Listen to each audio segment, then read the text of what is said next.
Back in 1988, I went out to the New Jersey Waterfront Marathon, which was a nice big marathon, but it was being used that year beside the People's Race to pick the Olympic team to go to the Olympics in 1988. And I went out really to see the Olympic trials. And the day before the race, I was at the expo, just like the one we're going to have at Jump here. You know, there were speakers, again, very similar.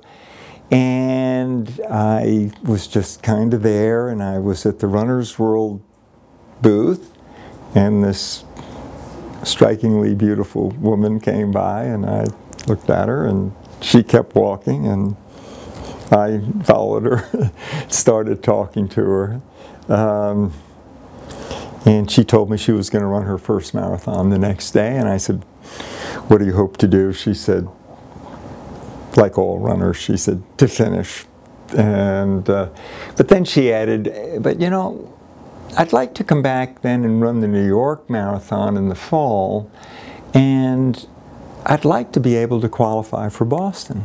I said, "What do you need?" And she said, "Well, I'm 40 years old, so I need to run 3 hours and 40 minutes. She already knew that. So I asked her to have dinner, and she said no, and she went off, and the next day the Olympic trials started, and then 15 minutes later was the People's Race. So I went into this sea of people looking for her just to wish her well, and the gun went off and I couldn't find her, and so I waited for every last person to cross the starting line.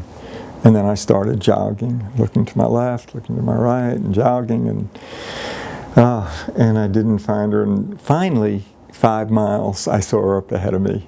And I knew it was she, and she was listening to her tunes. She had some headset on, and I came, I came up alongside of her and tried to be very, you know, very, casual. And I said, "Hi, how are you?" And she said, "What are you doing here?"